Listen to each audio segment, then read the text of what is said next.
안녕하세요. 성경 전체를 관통하지만 깊이 있게 묻지 않는 질문이 하나 있습니다. 왜 예수님은 자신을 내어주셨을까요? 그분이 어떻게 희생하셨는지가 아니라, 얼마나 큰 대가를 치르셨는지가 아니라, 그 희생 뒤에 숨겨진 이유는 무엇일까요? 이사야가 포도원을 말할 때 하나님이 투자하시고 울타리를 치시고 정리하시고 열매를 기다리실 때 그 안에는 분명한 뜻이 담겨 있습니다. 왜 그렇게까지 하셨을까요? 왜 아무런 기대 없이 그런 대가를 치르셨을까요? 다윗은 마음으로 선택되었지만 열매로 시험받았습니다. 이스라엘은 사랑받았지만 응답으로 책임을 요구받았습니다. 그리고 예수님은 결코 이유 없이 자신을 내어주시지 않았습니다. 그 희생에는 의미가 있고 기대가 있으며 목적이 있습니다. 오늘의 메시지를 끝까지 들으면 왜 이 이야기가 포도원에서 시작해 십자가로 이어지고 결국 우리의 삶을 향한 질문으로 돌아오는지 자연스럽게 이해하게 될 것입니다. 왜냐하면 오늘의 메시지가 말하는 것은 예수님의 희생이 끝이 아니라 응답을 요구하는 시작이기 때문입니다. 이제 말씀으로 들어가겠습니다. 오늘 나는 이사야서 5장 1절의 말씀으로 당신과 함께 묵상하고 싶습니다. 선지자는 이렇게 말합니다. 이제 내가 사랑하는 이를 위하여 그의 포도원에 대한 노래를 부르겠다. 이 말씀은 설명이 아니라 노래입니다. 사랑의 고백입니다. 사랑받는 이는 기름진 언덕 위에 포도원을 가지고 있었습니다. 그는 땅을 깊이 파고 돌들을 제거했습니다. 가장 좋은 포도 묘목을 심었습니다. 포도원 한가운데에는 망대를 세웠고 또한 포도즙 틀을 만들었습니다. 모든 것은 의도적이었습니다. 모든 것은 계획 안에 있었습니다. 이사야의 이 비유는 단순한 이야기 이상입니다. 결단을 보여줍니다. 포도원을 소유한 이는 행동합니다. 결정합니다. 돌봅니다. 가장 먼저 살펴볼 것은 이 포도원이 어떻게 얻어졌는가입니다. 이 말씀은 비유입니다. 포도원의 주인은 곧 예수님을 가리킵니다. 그분은 소유자이십니다. 그러면 질문이 생깁니다. 이 포도원은 어떻게 사여졌을까요? 왜 이렇게 큰 투자가 있었을까요? 모든 것은 구매로 시작됩니다. 그 다음에 보호가 따릅니다. 무언가가 내 것이 되면 울타리를 치게 됩니다. 주인은 포도원을 둘러 모두가 알게 합니다. 이곳에는 주인이 있다. 이 땅은 버려지지 않았다. 울타리를 친 후 주인은 안으로 들어가 정리하기 시작합니다. 돌들을 제거합니다. 그 이유는 분명합니다. 이 비유는 씨 뿌리는 말씀과 이어집니다. 돌은 제거되어야 합니다. 그래야 씨앗이 뿌리 내릴 수 있습니다. 투자가 너무 크기 때문에 아무 씨앗이나 심지 않습니다. 이미 샀고 이미 둘렀고 이미 깨끗이 했기 때문입니다. 그래서 주인은 가장 좋은 씨앗만 선택합니다. 기대하는 열매가 크기 때문입니다. 주인은 또한 알고 있습니다. 가치 있는 땅에는 침입자가 찾아온다는 것을. 그래서 포도원 한가운데에 망대를 세웁니다. 높은 곳입니다. 모든 방향을 볼 수 있는 자리입니다. 아무것도 눈에 띄지 않고 들어오지 못하게 합니다. 그러나 마지막으로 한 가지가 더 필요합니다. 포도즙 틀입니다. 투자가 열매로 드러나는 자리입니다. 주인은 감정으로 행동하지 않았습니다. 아무 목적 없이 투자하지 않았습니다. 그는 묘목을 골랐고 망대를 세웠고 포도즙 틀을 준비했습니다. 왜냐하면 그에게는 기대가 있었기 때문입니다. 그 기대는 둘째 절 끝에 분명히 나타납니다. 좋은 포도를 기대했지만 들포도가 맺혔습니다. 그는 샀고 둘렀고 정리했고 심었고 지켰습니다. 모든 투자는 끝났습니다. 포도원 한쪽에는 열매를 모을 자리까지 준비되어 있었습니다. 포도주가 나와야 했고 기름이 흘러야 했습니다. 그러나 결과는 기대와 달랐습니다. 그래서 셋째 절부터 이 말씀은 겉모습만으로 충분하다는 생각을 무너뜨립니다. 하나님은 판단을 요청하십니다. 나와 내 포도원 사이를 판단해 보라고 말씀하십니다. 내가 하지 않은 것이 무엇이 있느냐고 물으십니다. 그래서 주인은 포도원에 대해 결단을 선언하십니다. 울타리는 제거되고 담은 허물어지며 짓밟히게 됩니다. 더 이상 돌봄은 없습니다. 가시와 잡초가 자랍니다. 비도 내리지 않습니다. 왜냐하면 이 포도원은 주님의 것이기 때문입니다. 그분이 기대하신 것은 의로움이었습니다. 이 말씀은 오늘 당신을 향한 말씀입니다. 그리스도 안에서 당신은 하나님의 자녀가 되는 권세를 받았습니다. 이 사실을 이해하면 한 가지 진리가 분명해집니다. 사여진 포도원은 반드시 열매를 맺어야 합니다. 이것이 원리입니다. 공동체가 있지만 응답은 개인적입니다. 각 사람의 삶이 하나의 포도원입니다. 당신은 다른 사람의 포도원에 대해 책임질 수 없습니다. 각자는 자신이 맺은 열매로 응답하게 됩니다. 그러므로 먼저 구매를 이해해야 합니다. 이 포도원이 당신이라면 성경은 분명히 말합니다. 당신은 값으로 사여졌습니다. 그리고 그 목적은 분명합니다. 하나님의 이름이 당신의 삶을 통해 영광을 받으시도록 하는 것입니다. 그 대가는 매우 컸습니다. 생각보다 훨씬 컸습니다. 성경은 말합니다. 당신이 구속된 것은 썩어질 것으로 된 것이 아니라고. 은도 아니고 금도 아닙니다. 시간이 지나면 사라지는 것, 가치를 잃는 것, 세월에 닳아 없어지는 것은 당신의 생명을 살 수 없었습니다. 당신은 그리스도의 보배로운 피로 구속되었습니다. 흠도 없고 점도 없는 어린 양의 피로 말입니다. 이것은 한 가지를 분명히 합니다. 당신은 사여졌습니다. 그리고 그 대가는 피였습니다. 이제 질문은 그분이 당신을 사셨는지가 아닙니다. 왜 사셨는가입니다. 그분은 당신의 삶을 통해 자신의 이름이 영광을 받으시기 위해 당신을 사셨습니다. 당신의 태도를 통해, 당신의 가정을 통해, 당신의 자녀를 통해, 당신의 일터를 통해, 당신의 선택을 통해 이 중에 작은 것은 없습니다. 때로는 아주 평범한 순간이 주인을 드러냅니다. 큰 일이 아닌 아주 작은 선택 속에서 말입니다. 의도하지 않은 상황, 작은 사고, 사소해 보이는 실수, 그러나 책임은 사라지지 않습니다. 당신은 숨지 않습니다. 당신은 알립니다. 당신은 책임지려 합니다. 그리고 시간이 지나 그 일이 드러났을 때 놀라운 반응을 마주합니다. 분노가 아니라 존중입니다. 피해 때문이 아니라 태도 때문입니다. 그 순간 하나님의 이름은 조용히 영광을 받으셨습니다. 그때 깨닫게 됩니다. 다르게 행동했다면 어떤 열매가 맺혔을지를. 태도는 말합니다. 항상 말합니다. 아무것도 영원히 숨겨지지 않습니다. 악은 숨어도 비밀을 지키지 못합니다. 그래서 기억해야 합니다. 주님은 당신의 삶을 통해 자신의 이름이 영광을 받으시기 위해 당신을 사셨습니다. 그렇기에 모든 행동에 주의를 기울이게 됩니다. 왜냐하면 투자가 너무 컸기 때문입니다. 당신은 피값으로 사여졌습니다. 은도 아니고 금도 아닙니다. 그 누구도 당신을 살 수 없었습니다. 그리고 구매 이후 주인은 한 가지를 분명히 하십니다. 이제 이 삶에는 주인이 있다는 것을. 그것은 울타리로 드러납니다. 문서는 집 안에 있지만 울타리는 밖에서 보입니다. 크지 않아도 됩니다. 단순해도 됩니다. 그러나 모두가 압니다. 이곳에는 주인이 있습니다. 영적인 삶도 같습니다. 사람들은 당신이 무엇을 들고 있는지, 어떻게 말하는지, 어떻게 행동하는지를 봅니다. 말이 없어도 알게 됩니다. 이 삶은 누군가에게 속해 있다는 것을. 울타리는 소속을 드러냅니다.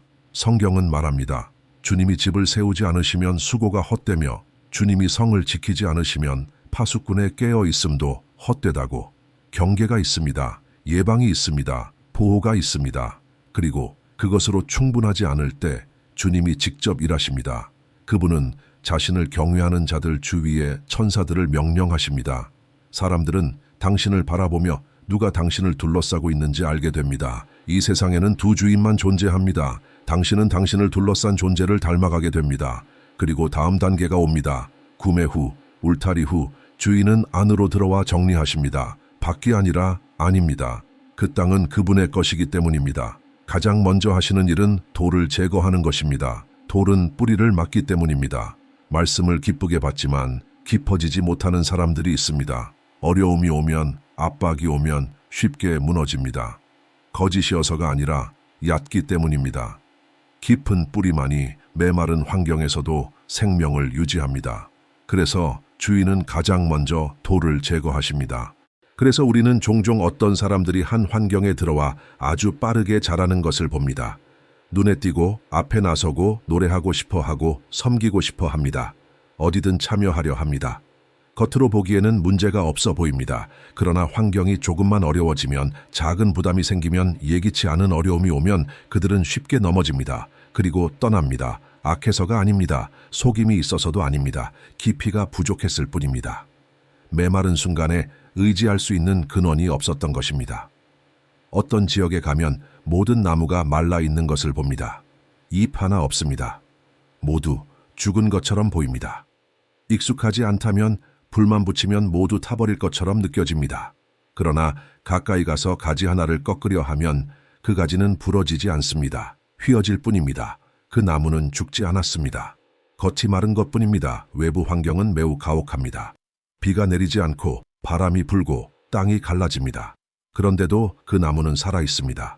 어디에서 생명을 얻고 있을까요? 보이지 않는 아래에서입니다. 깊은 곳에서 힘을 끌어올리고 있는 것입니다. 그래서 성경은 믿음이 어떤 이들에게는 어리석게 보인다고 말합니다. 겉으로 보면 도저히 살아남을 수 없는 환경인데 그 사람은 무너지지 않습니다.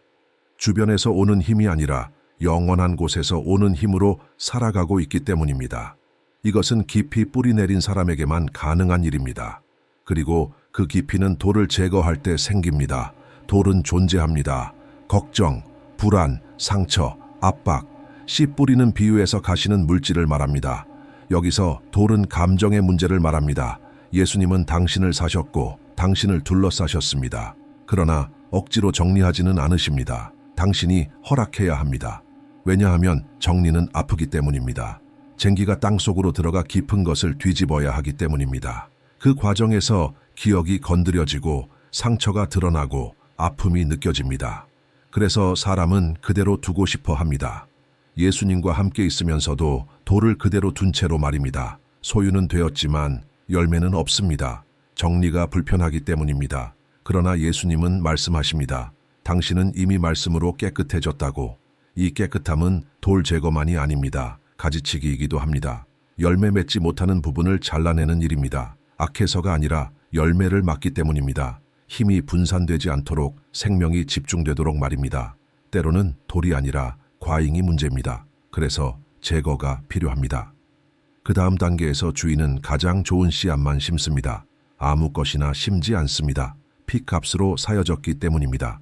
투자가 컸기 때문입니다. 성경은 말합니다. 참된 것, 의로운 것, 깨끗한 것, 사랑할 만한 것, 칭찬할 만한 것이 마음을 채워야 한다고.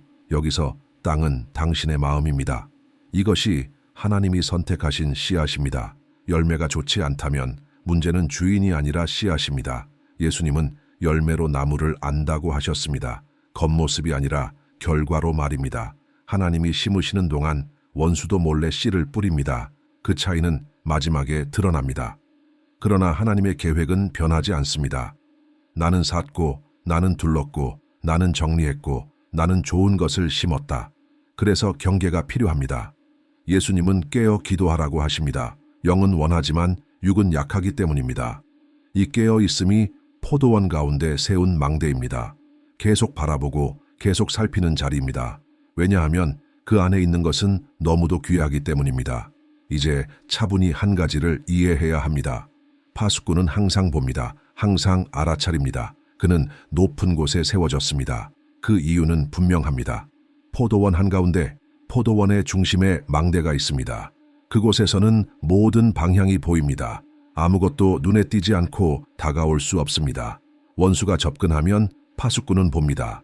이상한 움직임이 있으면 파수꾼은 느낍니다. 그러나 한 가지가 필요합니다. 파수꾼에게는 용기가 필요합니다. 망대는 무관심한 사람을 위한 자리가 아닙니다. 편안함을 원하는 사람의 자리가 아닙니다. 깨어있는 사람, 담대한 사람이 그 자리에 서야 합니다. 망대는 이미 세워졌습니다. 그리고 하나님은 당신에게 말씀하십니다. 보아라. 무언가가 당신의 가정으로 들어오려 하고 있다. 보아라. 무언가가 당신의 관계로 들어오려 하고 있다. 보아라. 무언가가 당신의 마음으로 들어오려 하고 있다. 기도하고 싶은 마음이 들 때 그것은 우연이 아닙니다. 그것은 경고입니다. 파수의 신호입니다. 말씀이 들어오지 않으면 다른 것이 들어오려 합니다. 그래서 당신 안에 담대함의 환경이 필요합니다. 성령께서 가리키실 때 움직일 수 있는 담대함입니다. 우리 몸도 같은 방식으로 움직입니다. 상처가 생기면 모든 것이 그곳으로 향합니다. 생명을 지키기 위해 집중합니다. 왜냐하면 그 안에 있는 것이 너무 소중하기 때문입니다.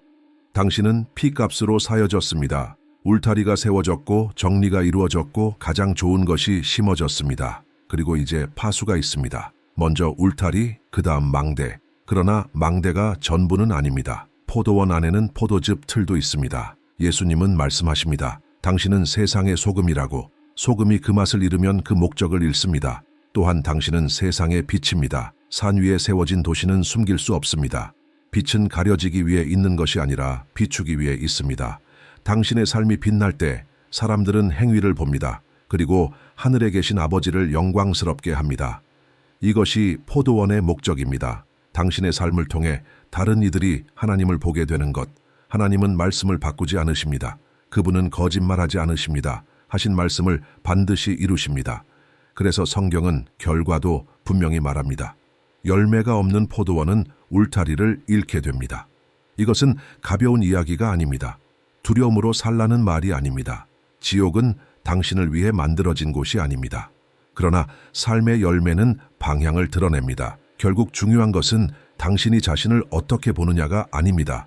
당신의 삶이 무엇을 증언하느냐입니다. 하나님의 이름이 당신의 삶을 통해 영광을 받으신다면 그것이 열매입니다. 성경의 문화에서 사람은 아버지의 이름으로 불렸습니다. 자녀의 삶이 아버지를 드러내기 때문입니다. 지금도 마찬가지입니다. 주님의 이름은 당신의 삶을 통해 영광을 받으셔야 합니다. 이제 잠시 기도의 자리로 당신을 초대하고 싶습니다. 자리를 옮길 필요도 없고 말을 크게 할 필요도 없습니다. 그저 마음을 열어 두십시오. 주님, 지금 이 사람을 찾아와 주십시오. 주님은 이 포도원을 아십니다. 주님은 이 땅의 상태를 아십니다. 숨겨진 돌도 아시고 맺힐 열매도 아십니다. 치르신 대가를 아시고 흘리신 피를 아시며 세우신 울타리와 망대 그리고 주님의 기대를 아십니다. 제거해야 할 것이 있다면 사랑으로 제거해 주십시오. 가지쳐야 할 것이 있다면 긍휼로 다듬어 주십시오. 지친 마음 위에 쉼을 부어 주십시오. 혼란 가운데 분별을 허락해 주십시오. 이제 영적인 결단의 자리로 당신을 초대합니다. 아직 예수님을 구주로 영접하지 않았다면 지금 이 순간 마음을 열어 유일하고 영원한 구주로 받아들이십시오. 이미 믿고 있다면 지금 이 자리에서 믿음을 새롭게 하십시오. 더 깊어지기를, 더 가까워지기를, 날마다 주님을 닮아가기를 구하십시오. 삶의 열매가 맺히게 하시고 아버지의 이름이 영광을 받으시게 하십시오. 이 기도를 받으십시오. 이 은혜를 받으십시오. 이 부르심을 받으십시오. 아멘. 가능하다면 이 채널을 구독해 주시기 바랍니다. 이 말씀을 더 많은 사람에게 전하는데 큰 도움이 됩니다. 또한 원하신다면 오늘 말씀을 들으며 마음에 남은 부분이나 느낀 점을 댓글로 남겨주셔도 좋습니다. 당신의 간단한 고백이나 생각이 다른 누군가에게 평안이나 깊은 묵상을 전해 줄 수 있습니다. 곧 또 다른 깊은 말씀으로 다시 만나게 될 것입니다.